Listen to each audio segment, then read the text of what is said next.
Imaginem um império galáctico que tem dezenas de milhares de planetas, 10 trilhões de habitantes e que já dura 10.000 anos. Mas esse império está em declínio. Quem diz isso é um homem brilhante, o Hari Seldon, que desenvolveu uma ciência chamada psicohistória. Ela é um modelo matemático que serve para prever grandes acontecimentos e grandes movimentos no futuro da humanidade.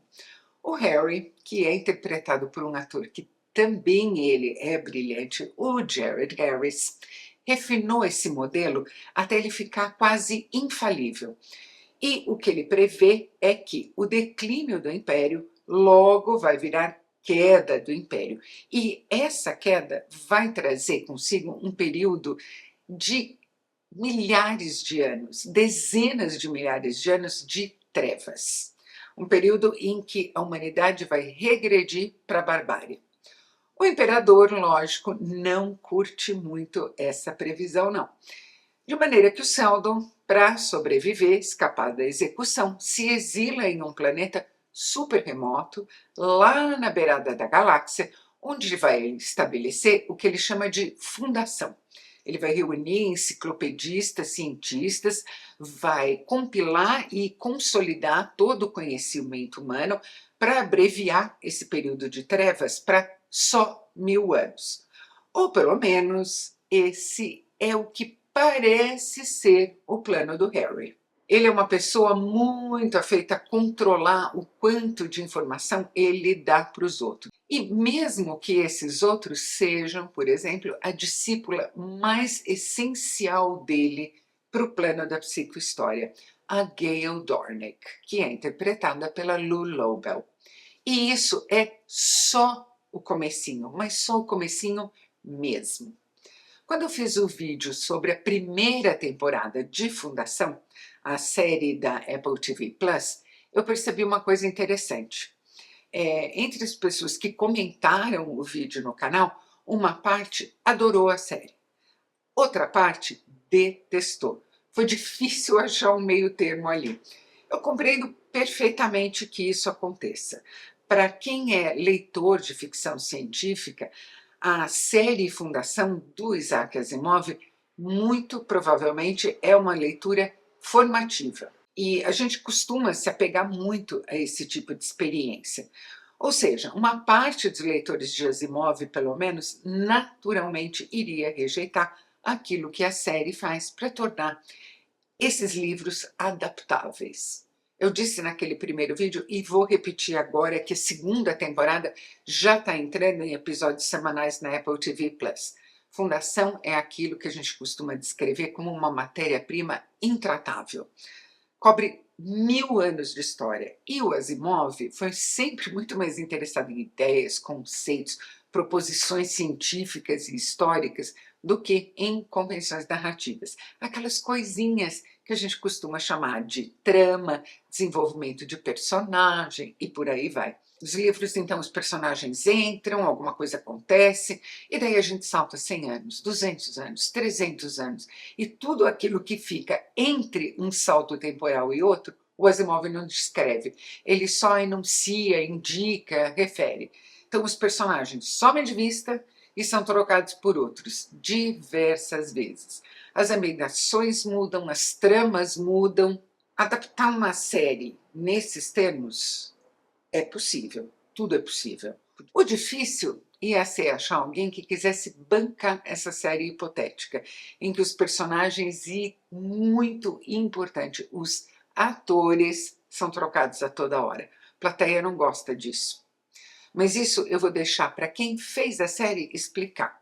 No final desse vídeo, vocês vão encontrar uma entrevista bem detalhada com o David S. Goyer, que é o criador de Fundação.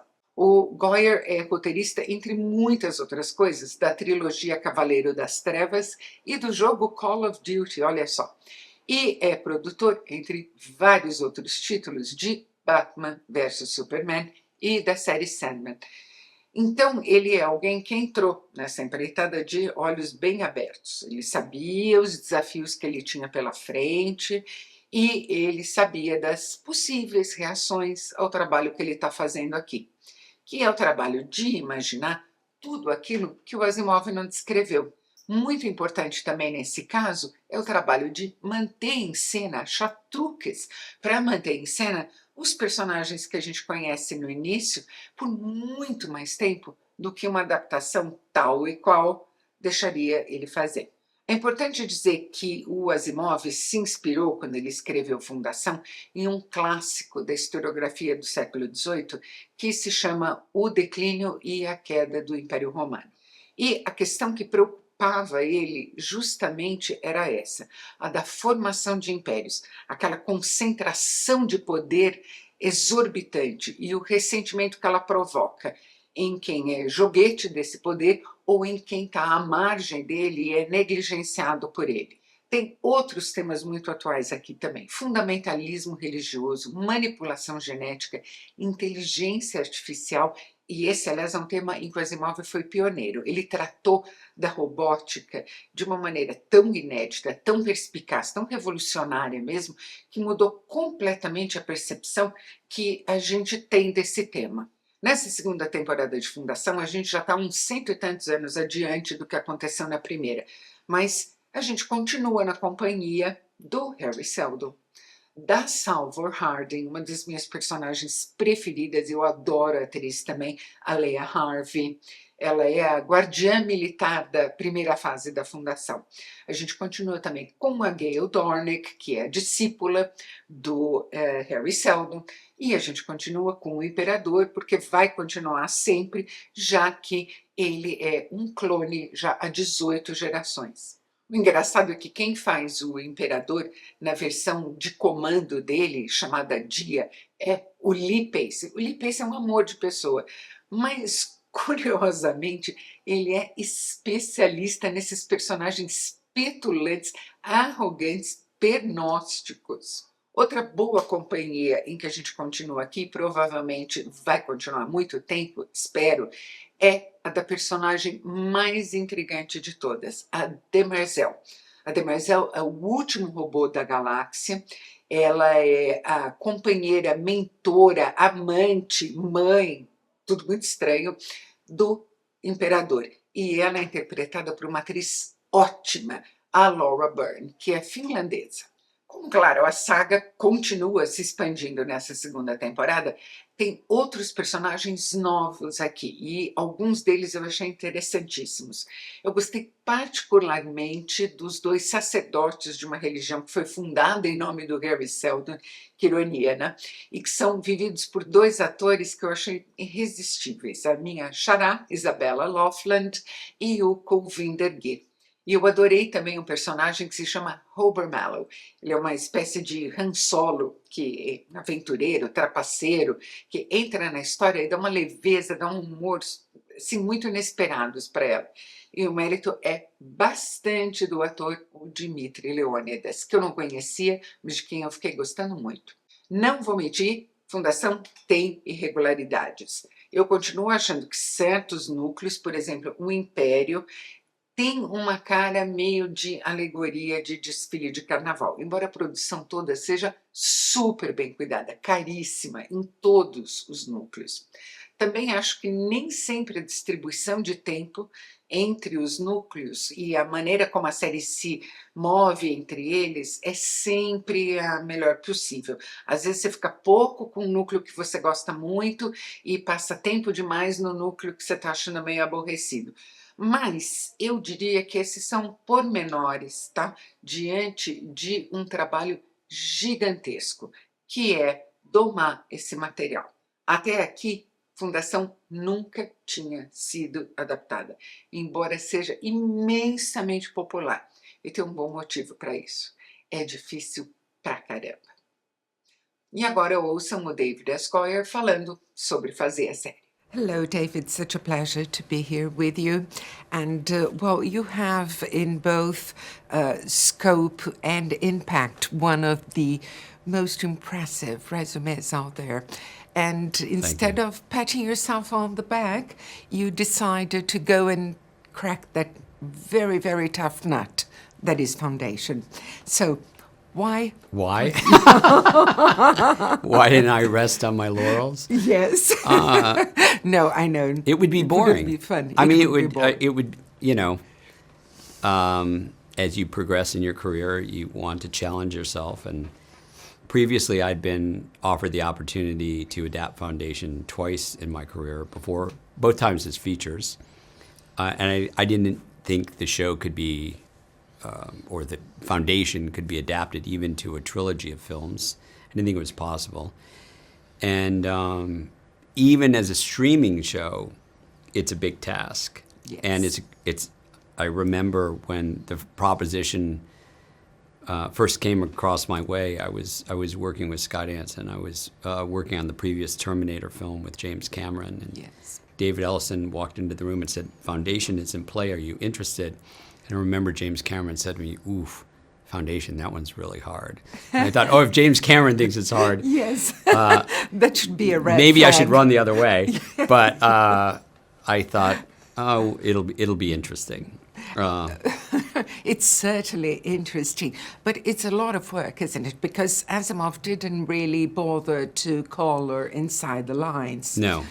And so there's a lot that you have to imagine and create just to link those very, very important events that he just mentions in the books. A lot of very important events happen largely off screen. Yes. And Asimov was not interested in action or adventure per se. He was interested in ideas. He wasn't really interested in his characters' interior lives, at least initially when he was writing. But all of that, of course, are what makes up for a good, big, giant streaming epic. Yes. So we needed to invent those elements or infer what was happening in between the lines and in between the scenes in order to do that. And also early on, the first book of Foundation was 6 loosely connected short stories, mostly without characters repeating from story to story. And we knew from the very get-go when we were meeting with the various streamers that telling an anthological version of Foundation that was just going to not work, that it wouldn't support the kind of budget that we needed. So we had to figure out a way of having some of these characters continue on from century to century to century. And so we leaned on some of the tropes of science fiction, like robots or digitizing one's consciousness into an AI or things like that, or clones, as a way of having some of our characters continue from season to season and century to century. Even because audiences crave character. Yes. Don't they? So you have to give it to them, to at least to a certain point. And how did you decide that Jared Harris was the perfect Harry Seldon? I don't think there'd be any difficulty deciding that, considering he's Jared Harris. But how did you think of him in particular for the character? Because he's the big through line. When I start a project, I do what's called fantasy casting. And so when we were in the writer's room for season 1, I had some headshots of various actors up on the wall, sort of the platonic ideal of who these characters would be. And most of the time, it doesn't work out that you get the people that you have in your head. But in the case of Harry Seldon, I always had Jared Harris's photo up on the wall. And in the case of Day, I always had Lee Pace's photo up on the wall. So we got very lucky in that case because I didn't really have, at least at the top of my mind, a plan B for those 2 characters. That almost never happens. Well, good thing you didn't, because Yes. you needed. Yes, absolutely. And it's hard to imagine anyone else playing those 2 roles. As Foundation, the show, moves away from the plot that Asimov established, do you feel any trepidation? Because it's kind of like heading into the unknown, having to, be captured in its orbit again and again, but, do slingshots all over the universe, as it were. Does it give you any insecurity as to what's coming ahead? I mean, at a certain point, Foundation we had the good fortune of Foundation having not been adapted as a comic book or a film or television show. And there's a reason for that. Yes, because it's very difficult.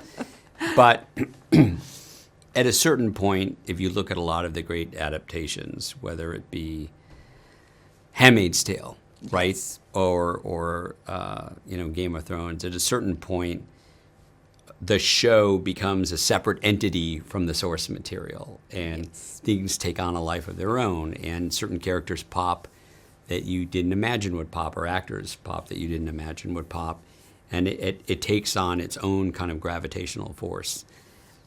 Interestingly enough, though, I do think season 2 cleaves a bit more directly to the source material than season 1 did. And if we get to season 3, I think season 3 does as well. Eventually, I mean, Asimov himself didn't finish the story. He never got all the way through the 1,000-year journey. So if we keep going, eventually we will be completely off book. I have a 2-sentence idea from Asimov's daughter as to where he might have finished the story. And fortunately, that falls in line loosely with my thinking if we ever get to the end of 7 or 8 seasons.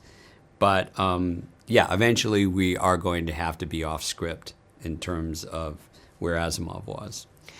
How much, David, are you taking on for the show from the world we live in now? Because you can look at science fiction as an invention, or you can look at it as a manifestation of anguish and fear, even for what's to come. And I think this is a very, very timely show, isn't it? I think so. I mean, the best science fiction functions as a mirror that shines back on society. I mean, the best science fiction writers are not writing about the future, they're writing about the present. And instead of preaching to the audience, they're entertaining them and sort of exploring these issues, from a perpendicular angle. I think Foundation, the show, is absolutely about what's happening now. All of my fellow writers and I share the same anxieties that our audience do, or the same things that we're worried about. And so we're kind of working out those anxieties through, art therapy or, streaming therapy, as it were.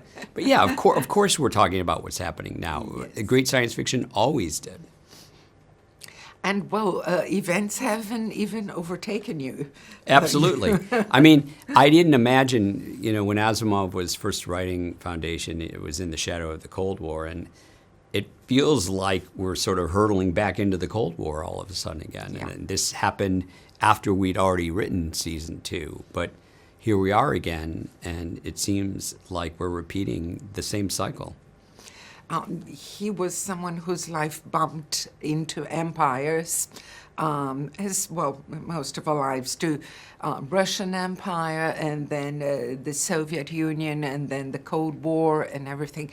Do you think that feeling that this inevitability to human history was what he was trying to work out in Foundation as well?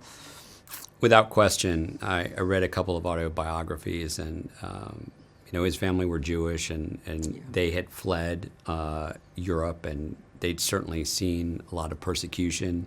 He served in the armed forces, not in more of a civilian capacity during World War II, but he was very concerned about the rise of Nazism. And even though he was writing, his writing was informed by the decline and fall of the Roman Empire, he was wondering whether or not history was doomed to repeat itself in terms of fascism and nationalism kind of overtaking things. And it does seem like those are some of the same things that we're grappling with today.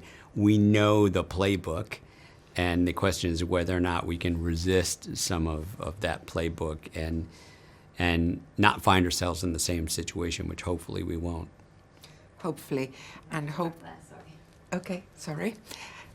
Well, David, it's really a pleasure talking to you. I wish we had more time Thank you. to I do as continue well. this conversation. Thank you so much. But thank you. Thank you. Se você gostou desse vídeo, não se esqueça de curtir, inscreva-se no canal e clique no sininho. E a gente se vê no próximo vídeo.